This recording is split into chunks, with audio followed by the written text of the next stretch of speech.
Hello, I'm Russ Evans. This is the old lake at Bury Hill Fishery, where today I'm after some predators.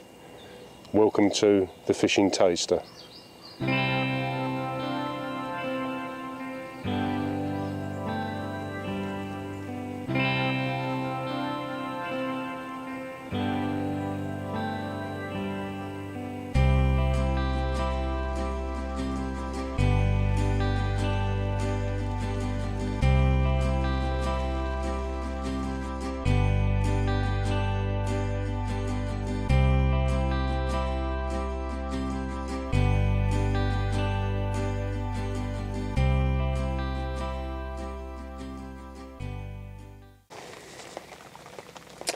Right, what can I tell you about the old lake?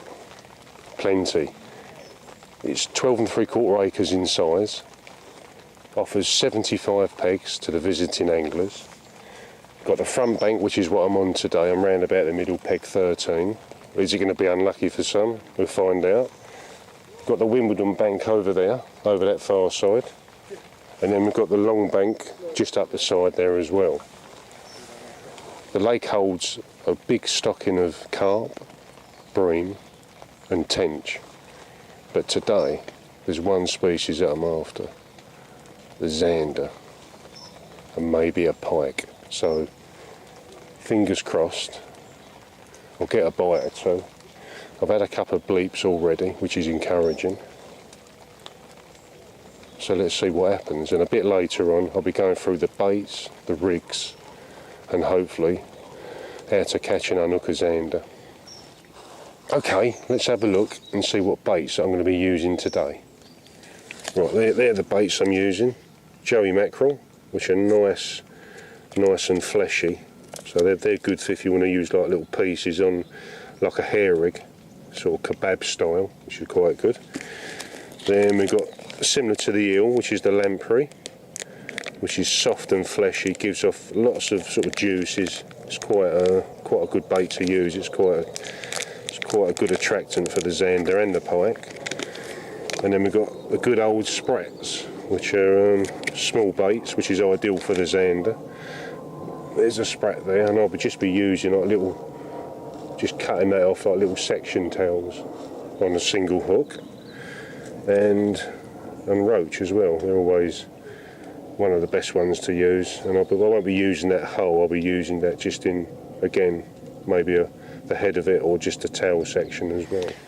Let's have a look at some essential tools that you need when you're predator fishing. If you ain't got the right tools, then you shouldn't even start to fish for them. So I've got here some long nose pliers and a set of short ones, and then I've got an array of all different types of forceps. Obviously I use more than this, but this is just a little sample of what I'm using. And it's so important to have the right equipment. There's some obviously long 12-inch forceps.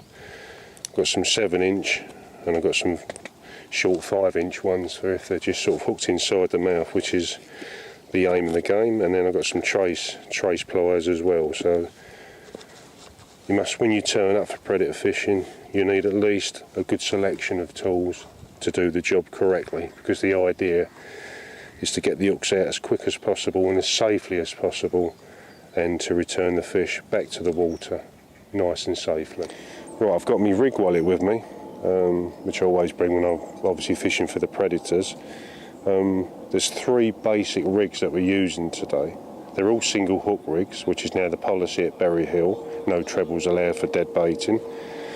We're looking in more detail in a minute, but there's the single hook rig, the single hook rig with a hair, and then there's also the double single hook rig, which is like a pennel sort of rig, so you can use a whole small dead bait if you want to.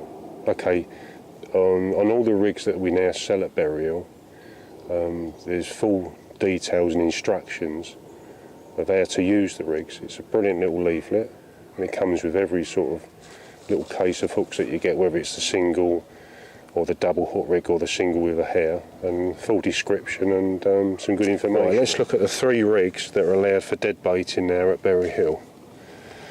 There's the simple rig first of all. That's the single hook rig. Got the